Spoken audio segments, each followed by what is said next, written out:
Pessoal, hoje a gente vai falar um pouquinho sobre direito internacional público, mas antes, esse vídeo faz parte da avaliação do professor Emerson de Assis, da SES UNITA, professor da área de direito internacional. A gente vai falar um pouquinho sobre o direito internacional público na antiguidade.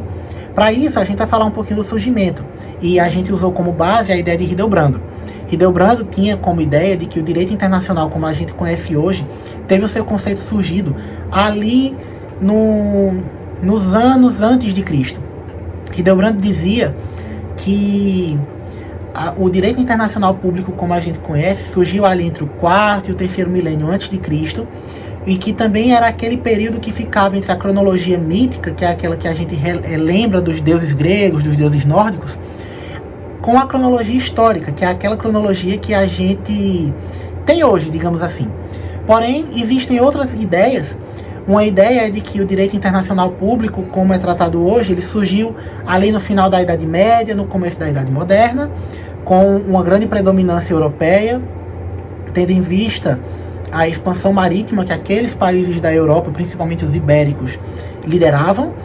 E também teria a ideia de que o direito internacional público surgiu após o Tratado de Westfália de 1648, que é um ponto que a gente vai tratar posteriormente, que, querendo ou não, ele está inserido nesse ponto, pois Hildebrandt cita algumas etapas históricas que foram relevantes para a criação do direito internacional, do sistema internacional. Um deles é o Tratado de Westfália, de 1648, mas ele também considera o Congresso de Viana, o Aix-la-Chapelle, de 1818, o Tratado de Versalhes, de 1919, e acho que muita gente sabe que é quando a Alemanha perdeu a Primeira Guerra, não é?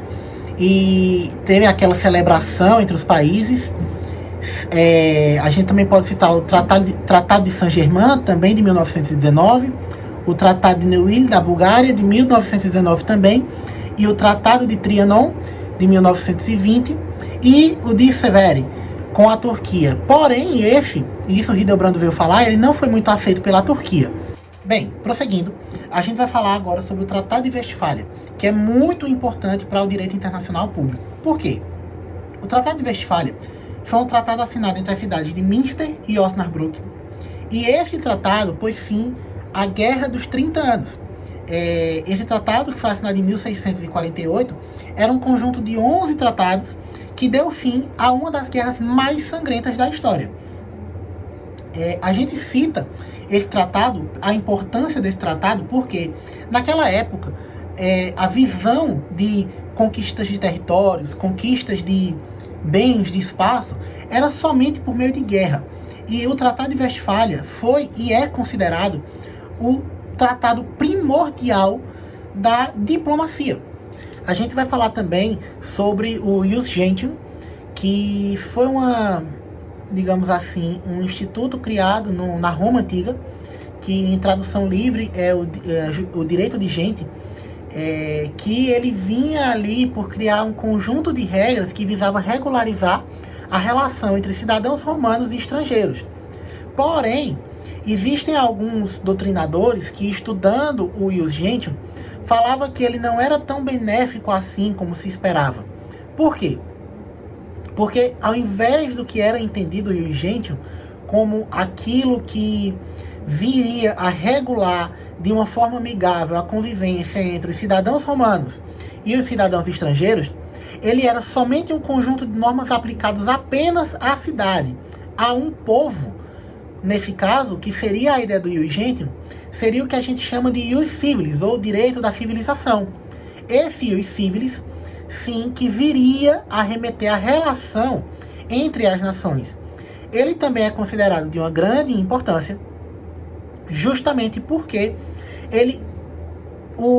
após a análise do Ius Gentium e do Ius Civilis, ele veio a compreender o que poderia ser a relação entre dois povos diferentes. Dando continuidade aqui na Idade Contemporânea, falando no século XIX, em especial, através da Revolução Francesa, que é o marco inicial da Idade Contemporânea e também de grandes importâncias para o direito internacional público, pois conduzia às unificações alemã e italiana, gerando assim uma série de resultados positivos, utilizando os princípios nacionais.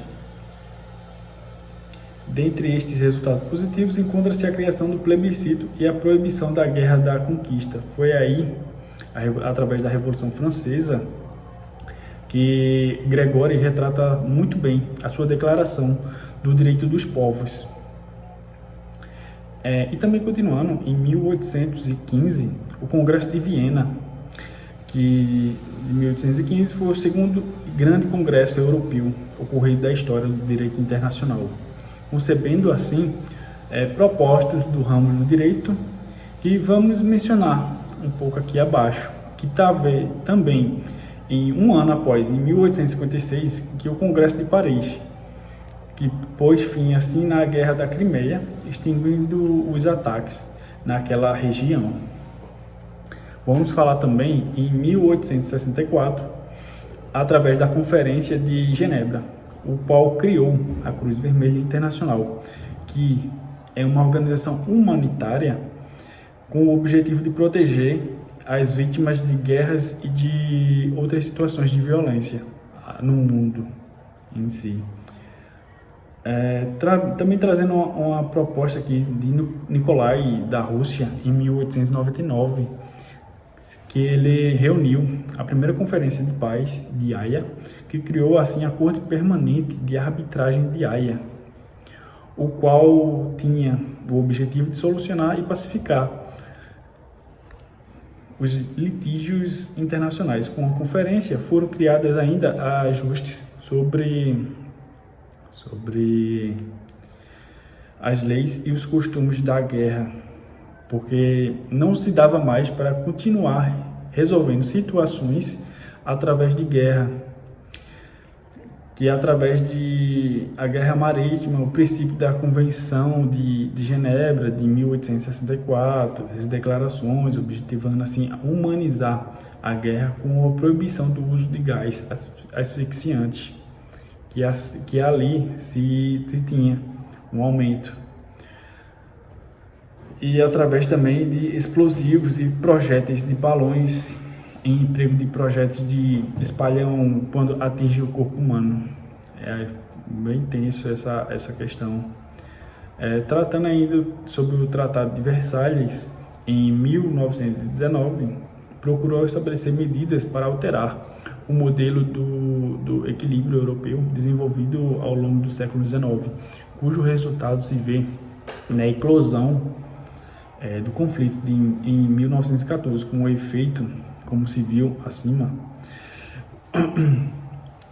concerto entre as nações europeias não era uma ordem institucionalizada. Assim, os acordos de paz que seguiram a Primeira Guerra, buscando promover um ambiente institucionalizado para a operação do direito internacional por meio da criação das Ligas das Nações e Acordo Permanente de Justiça Internacional, com o propósito de declarado no preâmbulo de seu estatuto, de promover a cooperação entre as nações e garantir a paz e a segurança internacional.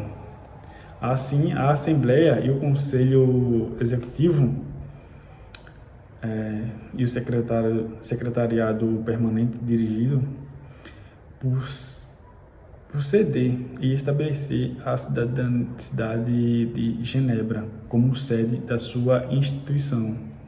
Durante a maior parte de sua existência, a Liga das Nações não contou com a participação dos Estados Unidos e nem da União Soviética, o que pode ser visto como uma das razões pelas quais a ordem estabelecida pelos Tratados de Paz de 1919 e 1920 ruiu, culminando com a eclosão da Segunda Guerra Mundial em 1939, destinando diferentes teses sobre a Organização Mundial do Trabalho, também criada pelo Tratado de Versalhes em 1919. A participação nessa organização não se restringia aos membros da Liga das Nações, de modo que, desde o início, a Alemanha e Estados Unidos tomaram parte de seus quadros.